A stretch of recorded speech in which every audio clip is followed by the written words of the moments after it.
Anda masih menyaksikan debat kelima Capres-Cawapres Pemilu 2019. Kita mau dengar dulu semangat dari para pendukung. Boleh tepuk tangannya?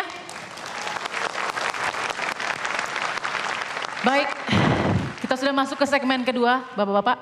Dan dalam segmen ini, masing-masing pasangan calon presiden dan wakil presiden akan menjawab pertanyaan dalam waktu 2 menit dan kemudian menanggapi dalam waktu 1 menit 30 detik.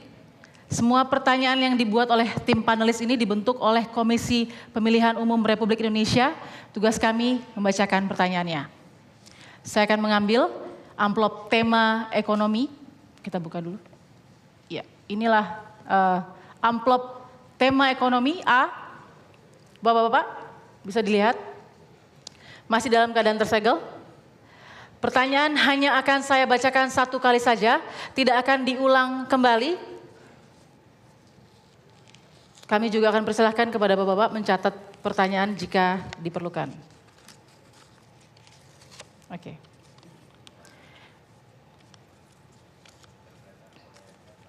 Kami persilahkan pasangan calon presiden dan wakil presiden nomor urut 01 menjawab terlebih dahulu. Dan waktu untuk menjawab adalah 2 menit dimulai dari Bapak berbicara nanti. Kita bacakan pertanyaan, silahkan Pak ya, dicatat Pak jika perlu. Indonesia dikenal sebagai negara maritim dan agraris. Namun demikian, daya beli petani dan nelayan yang pada umumnya tinggal di perdesaan mengalami penurunan sebagai akibat dari rendahnya harga komoditas pertanian seperti karet, sawit, kopra, dan gula, serta komoditas perikanan pada umumnya. Hal tersebut disebabkan antara lain karena kebijakan ekonomi negara maju yang agresif, serta tata kelola dan tata niaga komoditas pertanian dan perikanan yang masih konvensional. Pertanyaannya, apa strategi dan kebijakan konkret Bapak untuk menjaga stabilitas harga komoditas pertanian dan perikanan sehingga sektor ini menarik bagi milenial untuk mewujudkan Indonesia menjadi negara maritim dan agraris yang terkemuka di dunia? Kami persilakan.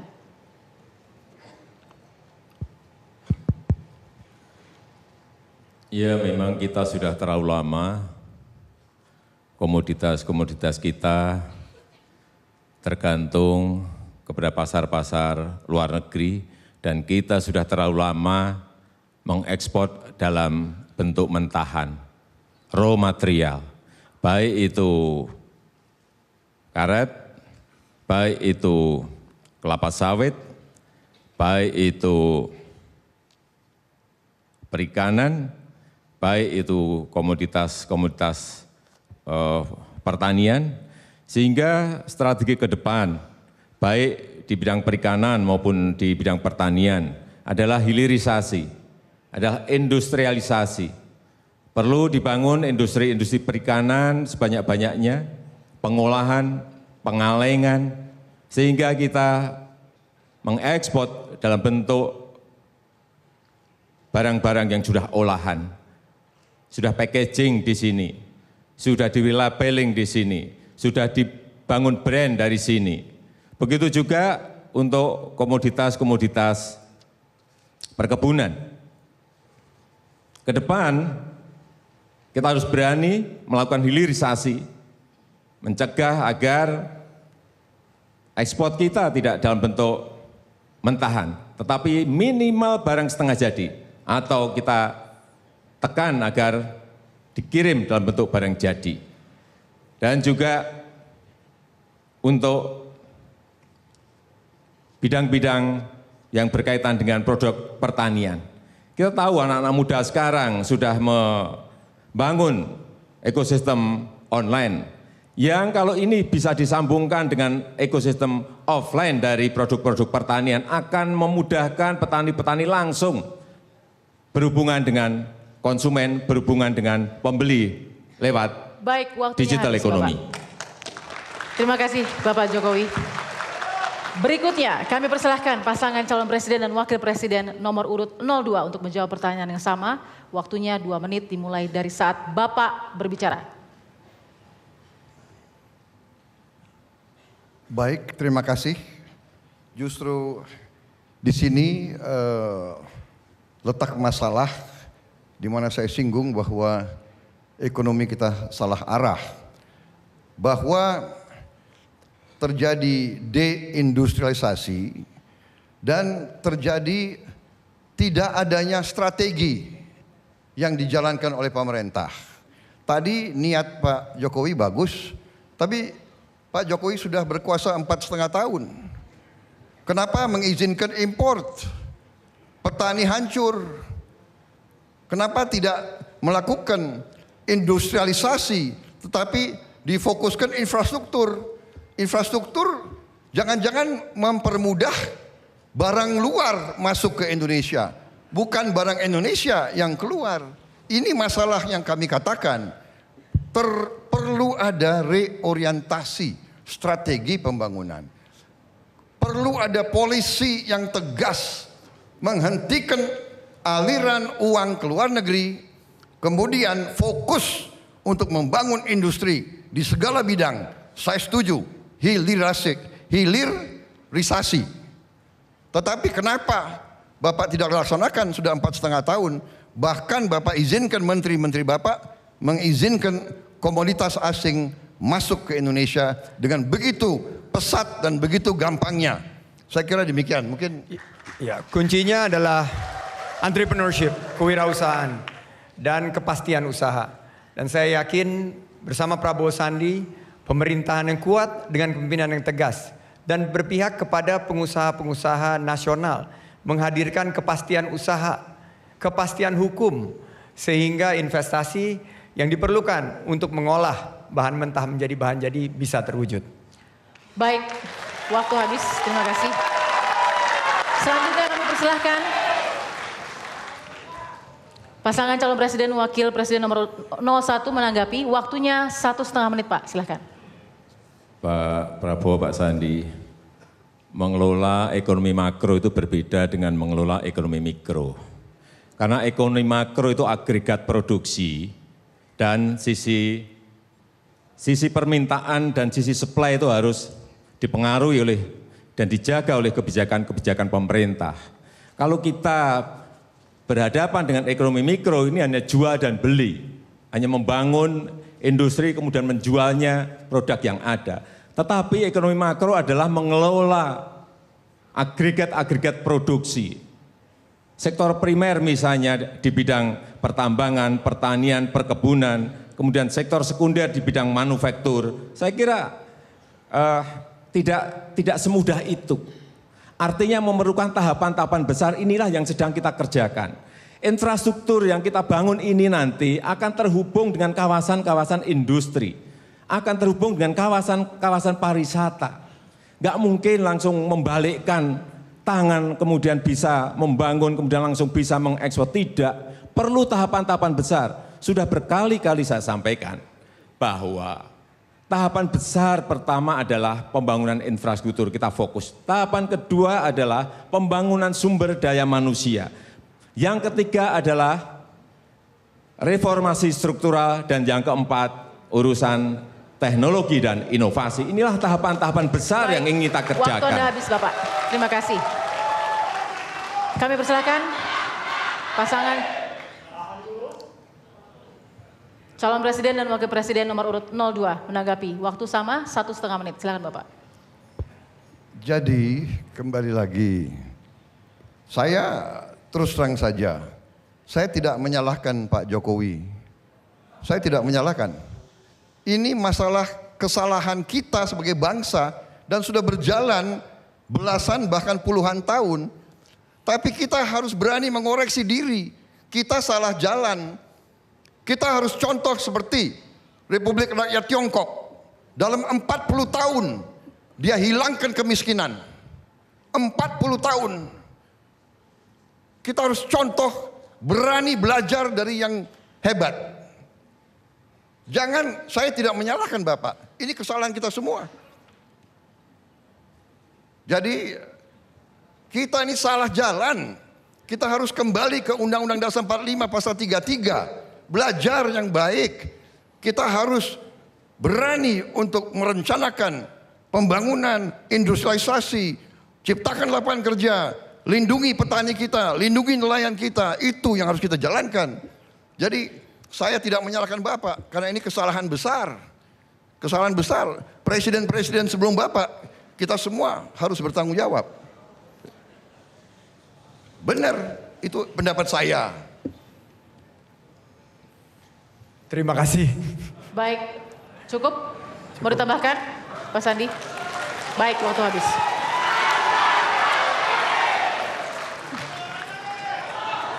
Oke, cukup dulu karena kita akan beralih ke tema selanjutnya. Baik, kita akan bergeser ke tema selanjutnya. Tema kesejahteraan sosial. Kita mendapatkan undian dengan huruf A. Bapak mungkin bisa dilihat, masih tersegel ya Pak? Oke, saya langsung buka.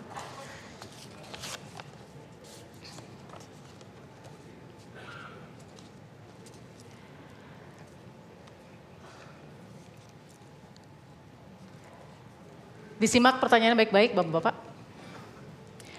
Partisipasi perempuan di bidang ekonomi sangat besar kontribusinya terhadap kesejahteraan keluarga dan masyarakat.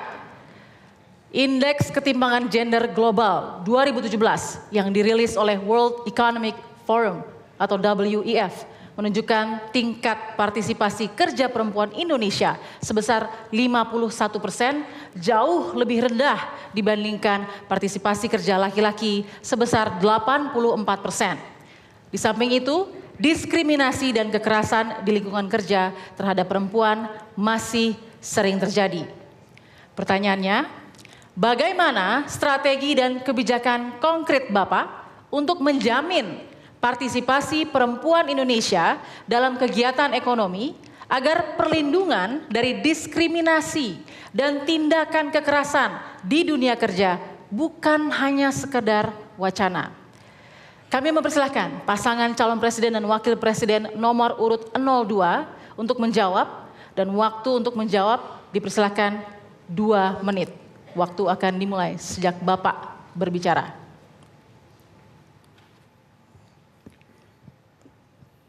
Saya berpendapat bahwa partisipasi kaum perempuan dalam kehidupan bangsa dan negara kita sangat penting, sangat vital, dan sebetulnya sudah sangat menonjol. Kita pernah memiliki presiden perempuan, dan sekarang dalam kampanye pemilihan umum ini, peranan kaum emak-emak sangat-sangat besar. Sangat-sangat besar. Jadi dengan demikian, dengan peranan mereka yang begitu besar, pasti kebijakan-kebijakan, undang-undang akan benar-benar mencerminkan kepentingan mereka. Mau tidak mau. Karena mereka sangat menentukan kehidupan sosial politik bangsa Indonesia. 2/3 dari ekonomi keluarga ditopang oleh kegiatan perempuan yang memulai usaha baik di rumah maupun juga usaha-usaha mikro, kecil, menengah. Perempuan-perempuan hebat, perempuan mandiri ini menginginkan suatu kebijakan yang lebih berpihak agar mereka bisa mendapatkan akses pelatihan, pendampingan, juga akses terhadap permodalan. Kami melihat di gerakan OKOC, program OKOC juga dominasi emak-emak, perempuan, luar biasa. Mereka betul-betul menjadi tulang punggung. Dan kami percaya bahwa entrepreneurship ini bisa didorong lebih baik sebagai penciptaan lapangan kerja. Kami melihat peran perempuan luar biasa. Jika ekonomi keluarga yang ditopang oleh perempuan itu bisa lebih baik ke depan, kami yakin ketimpangan ini bisa dikurangi secara signifikan. Kami yakin gerakan OKOC bisa memberdayakan perempuan. Waktu Anda habis. Terima kasih. Berikutnya. Harap tenang. Kami persilakan pasangan calon presiden dan wakil presiden nomor urut 01 menjawab dengan waktu 2 menit. Visi misi kami mengarus utamakan kesetaraan gender. Karena itu kami akan berusaha semaksimal mungkin agar perempuan tidak hanya bisa di bidang ekonomi, di bidang politik, tapi juga di bidang pemerintahan. Dalam upaya pemberdayaan ibu-ibu, selain juga ekonomi tingkat tinggi, tapi juga kami telah melakukan yaitu kredit UMI usaha mikro dan juga bank wakaf mikro yang ada di pesantren-pesantren, dan saya tahu persis bahwasanya nasabahnya 100% perempuan. Dan ini adalah upaya pemberdayaan, bahkan sudah beribu-ribu ibu-ibu merasa tertolong dan bahkan mereka merasa bangga, bukan hanya cita-cita. Oleh karena itu upaya-upaya ini akan terus kami bangun, akan kami kembangkan. Dan juga di desa-desa kami juga akan menciptakan namanya itu dewi-dewi dan dedi-dedi. Dewi itu desa wisata dan desa digital. Kami silakan, Pak. Ya, tadi ada Dewi, ada Dedi.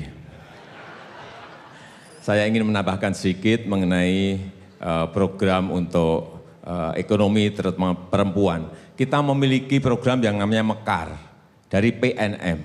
Sudah 4 tahun ini nasabahnya sudah 4,2 juta. Tahun ini kita targetkan lebih dari 10 juta. Itu adalah pedagang asongan, pedagang bakso, pedagang mie. Sudah habis Bapak Jokowi, mohon maaf. Terima kasih. Baik. Tahan, harap tenang. Para pendukung harap tenang. Selanjutnya kami persilahkan pasangan nomor urut 02 menanggapi, waktunya 1,5 menit dimulai saat berbicara. Kuncinya adalah pemberdayaan. Saya pernah waktu tugas di DKI bekerja sama juga dengan PNM dan Mekar. Dan kami melihat memang perempuan hebat, perempuan mandiri ini bisa menjadi tulang punggung perekonomian keluarga. Namun yang mereka keluhkan adalah tentunya minimnya akses terhadap pasar. Bagaimana kita memberikan suatu program yang berkesinambungan. Kami menyebutnya, Prabowo Sandi menyebutnya 7 langkah PAS. Pertama adalah mendaftarkan para perempuan hebat, perempuan mandiri ini yang akan menjadi tulang punggung perekonomian. Kedua, kita akan memberikan pelatihan. Pelatihan ini tentunya berjenjang. Kita ingin mereka bisa memiliki basic knowledge. Kita setelah itu ikat dengan pendampingan. Karena 80% dari kegagalan perempuan yang terjun ke bisnis adalah tidak memiliki mentor, pendampingan. Setelah itu kita bantu perizinannya. Banyak sekali usaha-usaha di Mekar ini susah mendapatkan perizinan karena di perumahan itu tidak bisa dikeluarkan perizinan. Kita bantu perizinannya dengan gerakan OKOC. Setelah itu pemasaran, packaging. Dan terakhir kita bantu administrasi keuangan agar mereka melek terhadap bagaimana menghitung cash flow, profit and loss dan lain sebagainya. Terakhir adalah akses permodalan. Karena perempuan hebat, perempuan mandiri ini luar biasa. Kalau dikasih pinjam uang, 99,9% uangnya balik. Baik, waktu habis. Harap tenang, para Kini pendukung. giliran pasangan nomor urut 01. Kami persilakan waktunya untuk menanggapi 1,5 menit, Bapak. Jadi saya teruskan tadi untuk program Mekar itu adalah pinjaman bagi ibu-ibu yang berdagang baik asongan, bakso, mie ayam, kemudian usaha-usaha rumah tangga yang kita berikan pinjaman hanya 2 juta, 3 juta, 4 juta, kemudian sampai 10 juta. Apabila lebih dari 10 juta akan kita larikan ke KUR yang bunganya 7%. Dan ini didampingi, ada pendampingan dan sudah berjalan 4 tahun, sudah 4,2 juta nasabah. Kemudian yang kedua yang berkaitan dengan UMI yang sudah kita kerjakan kira-kira 1,5 tahun ini juga sudah 1,1 juta nasabah. Ini untuk ultra mikro, lebih kecil lagi. Apabila jalan ini sudah kita koreksi benar, akan kita besarkan sebesar-besarnya sehingga wanita-wanita Indonesia, perempuan-perempuan Indonesia produktif dan juga bisa memberikan income tambahan bagi rumah tangga. Bank Wakaf Mikro yang kita dirikan di pondok-pondok pesantren juga sama. Hampir 90% nasabahnya adalah wanita di lingkungan pondok pesantren yang memiliki usaha-usaha mikro, usaha-usaha kecil yang diberikan pinjaman ada yang 500.000, 1 juta, 2 juta maupun 3 juta. Ini sudah kita kerjakan hampir 2 tahun ini.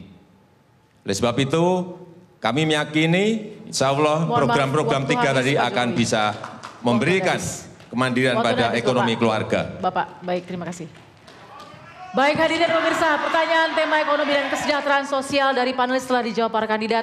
Segmen berikutnya masih ada pertanyaan dari panelis dengan tema keuangan dan investasi serta perdagangan dan industri. Dan segmen ketiga akan dipandu oleh rekan saya, Tommy Ristanto. Jangan kemana-mana, tetap di debat Capres-Cawapres Pemilu 2019.